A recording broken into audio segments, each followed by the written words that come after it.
Bonjour frères et sœurs en Christ. J'ose croire que vous allez très bien. Alors je me présente parce que j'ai eu quelques questions inbox où on me demandait est-ce que je suis un prêtre? Non, je ne suis pas prêtre. Je suis missionnaire laïque dans la congrégation des sœurs de Sainte Dorothée qui est basée en Italie. Alors maintenant que vous le savez, ne faites plus d'amalgame. Je suis laïque et missionnaire. Nous parlerons donc aujourd'hui des saints. Prie-t-on les saints? A-t-on le droit de prier les saints? Qu'est-ce que la communion des saints? C'est de ça que nous parlerons ce jour.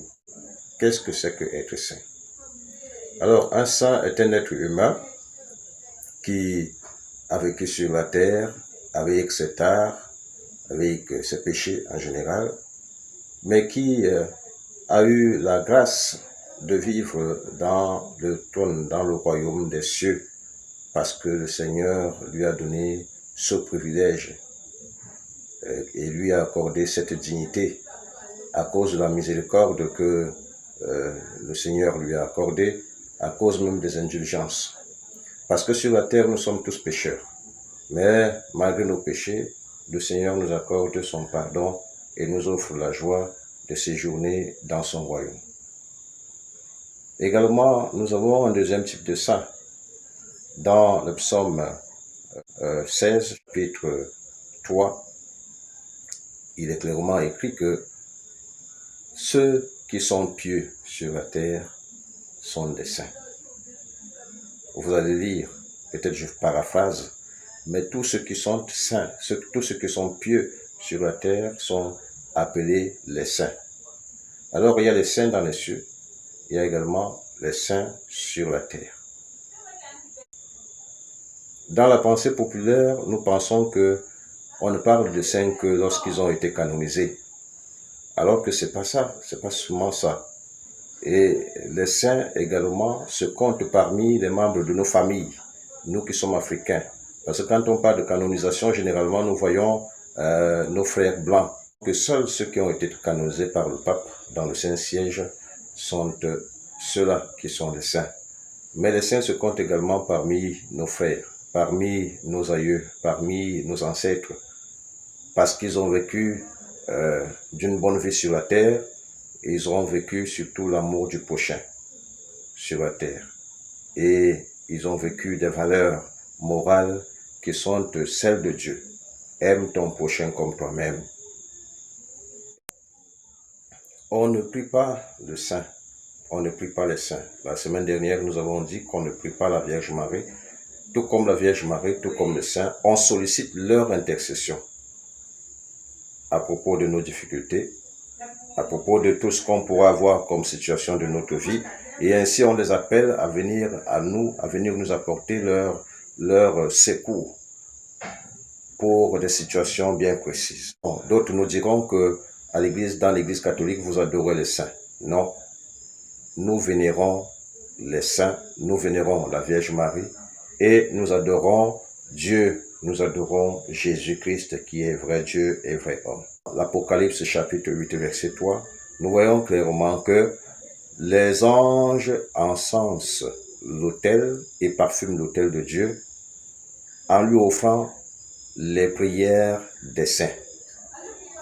Mais les prières des saints sont constituées de quoi? Les prières des saints sont constituées de nos demandes, de nos supplications, parce que c'est nous qui les mettons en mission pour qu'ils aillent vers le Seigneur présenter nos prières.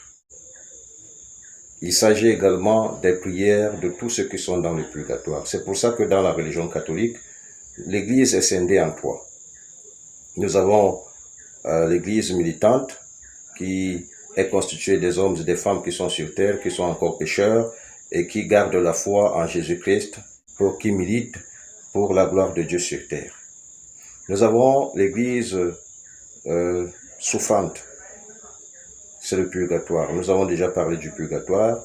L'Église souffrante, c'est tous ceux qui sont dans le purgatoire et qui souffrent du manque de la lumière de Dieu. Ils souhaiteraient voir Dieu. Ils souhaiteraient vivre dans sa lumière. Ils souhaiteraient vivre dans ses bonnes grâces. Mais cela leur manque et on les appelle l'église souffrante. Et nous avons également l'église triomphante qui est constituée des saints et des anges, notamment des saints. L'église triomphante qui est constituée des saints, qui nous ont précédés dans la gloire, parce que le Seigneur leur a rendu dignes d'être à ses côtés pour qu'ils intercèdent pour nous, pour qu'ils prient pour nous, pour qu'ils offrent pour nous nos actions de grâce auprès de Jésus comme auprès de Dieu le Père. Il est facile que dans la vie courante, nous nous fassions des amis.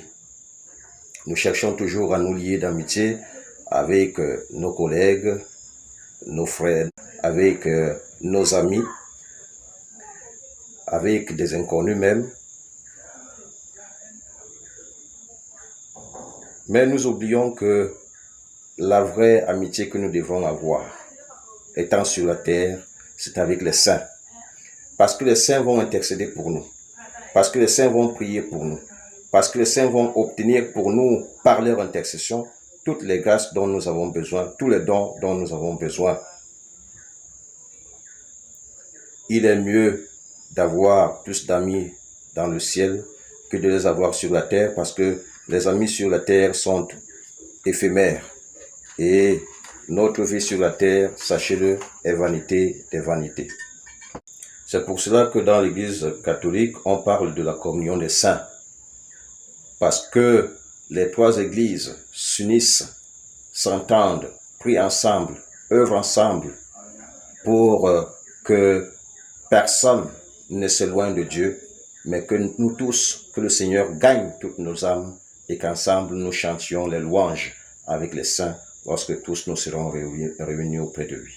Lorsque viendra l'adversité, alors qu'ils seront constitués en milliers, nous aussi, face à eux, nous aurons des milliers d'anges, des milliers de saints surtout, qui nous accompagneront, qui plaideront pour nous, qui combattront avec nous pour que nous puissions gagner nos adversaires.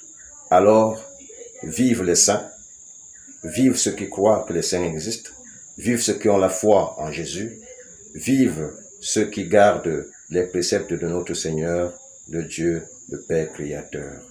Bon dimanche et à dimanche.